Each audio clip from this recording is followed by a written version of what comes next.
أعوذ بالله من الشيطان الرجيم.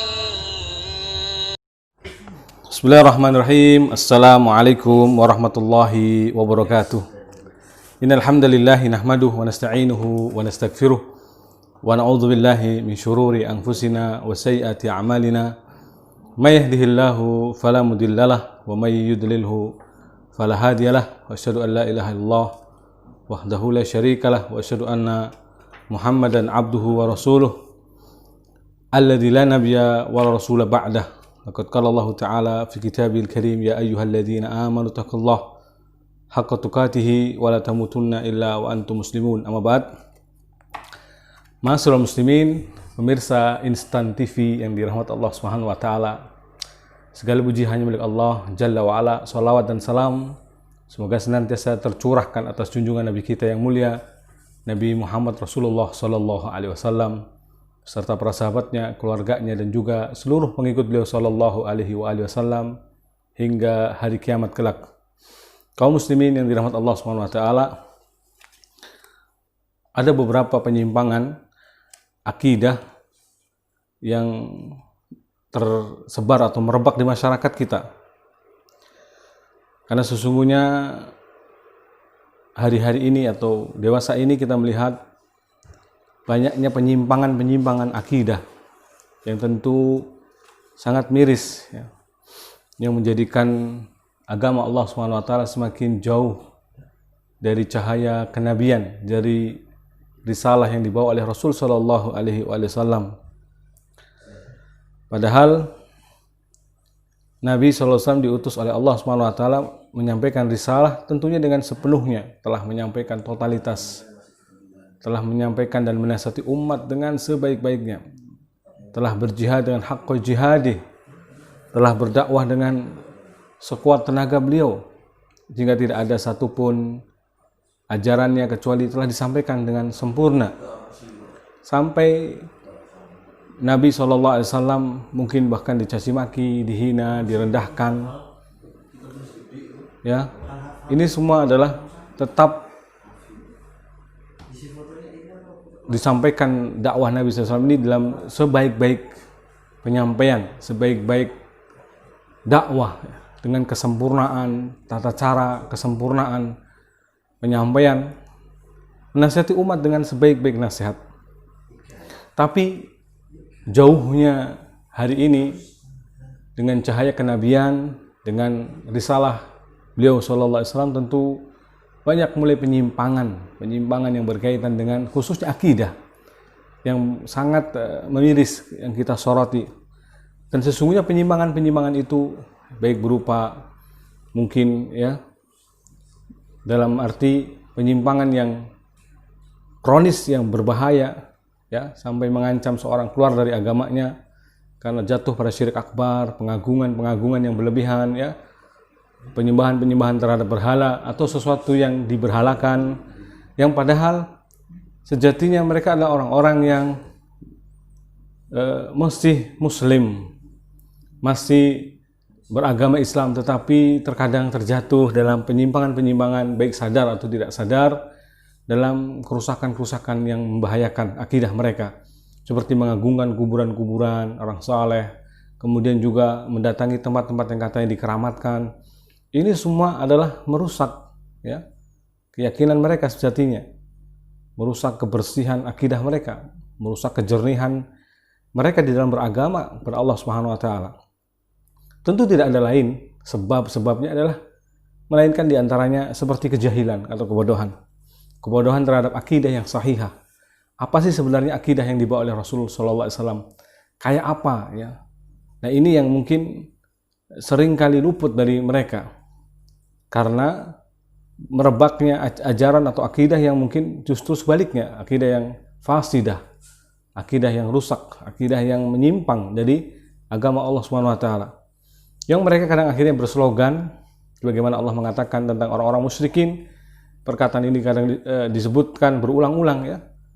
Karena slogan ini hari ini pun sama, dalil yang disampaikan orang-orang musyrik hari ini ataupun di zaman Nabi sama. Inna wajadna aba'ana ala ummah wa inna ala asarihim lamuqtadun.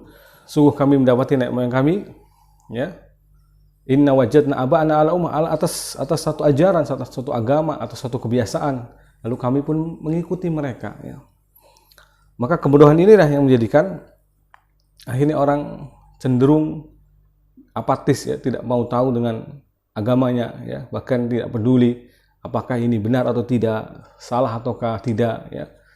Sehingga seolah-olah apa yang menjamur di masyarakatnya, apa yang sudah berlaku di masyarakatnya pasti benar. Bahkan yang bertentangan dengan keumuman masyarakat pasti salah. Ini adalah cara berpikir tentunya yang tidak ilmiah, yang tidak berdasarkan dalil, yang hanya mengikuti prasangka saja. Dan kalau kita mengikuti prasangka tentu akan jatuh pada kekeliruan. Allah Subhanahu wa taala mengingatkan nabinya, wa in tuti aksara man fil ardi yudilluka an sabilillah. Kalau engkau wahai nabi mengikuti kebanyakan manusia di muka bumi ini, niscaya mereka akan menyesatkanmu dari jalan Allah. Kenapa? Karena kebanyakan manusia itu iyattabi'una ila dzann, hanya mengikuti prasangka saja. Hanya mengikuti sekedar perkiraan, ya, kayaknya bisa jadi, kayak kira-kira, ya. Artinya tidak ada sesuatu yang pasti. Dan itu legendaris, terus berlangsung terus-menerus seakan-akan menjadi kebenaran. Maka kebodohan inilah yang merebak, ya. Makanya dikatakan oleh Umar bin Khattab radhiyallahu ta'ala anhu, innamatul qadu ural Islam urwatan idza nasha'a fil Islam man la ya'riful jahiliyah. Sesungguhnya ikatan simpul Islam akan pudar satu demi satu, akan terlepas satu demi satu ketika ada yang tumbuh dalam Islam ini generasi yang tidak mengetahui apa itu jahiliyah. Idza nasha'a fil Islam man la ya'riful jahiliyah. Jadi kadang kita harus mengetahui apa itu syirik. Kenapa? Agar kita menjauhi syirik. Apa itu kekafiran? Agar kita menjauhi kekafiran. Apa itu bid'ah? Agar kita menjauhi kebid'ahan. Bukan untuk melakukannya. Seorang penyair mengatakan, man araftu syarra la li syarri walakin li tawaqqihi man wa man lam ya'raf syarra minal khairi yaqa' fihi. Kata seorang penyair dikatakan bahwa aku mengetahui keburukan bukan untuk melakukan keburukan, tapi aku mengetahui keburukan agar untuk menjaga penjagaan dari keburukan tersebut. Wa man lam ya'rif syarra minal khairi yaqa' fihi. Maka barang siapa yang tidak tahu keburukan di antara kebaikan, atau dalam perkataan yang lain disebutkan wa minan nasi, di antara manusia, yaqa' fihi, maka dia akan terjatuh ke dalamnya. Maka kita harus tahu lawan dari kebaikan itu agar kita menjauhinya. Kemungkaran, kesyirikan, kekufuran, kenifakan, ya, agar kita bisa menjauhinya. Kemudian sebab yang lainnya adalah karena ta'assub atau fanatik. Fanatik terhadap sesuatu yang telah diwarisi dari bapak dan nenek moyang mereka, sekalipun itu adalah sesuatu yang batil, sesuatu yang jelas keliru, ya, yang menyalahi syariat, menyalahi agama Allah Subhanahu wa taala.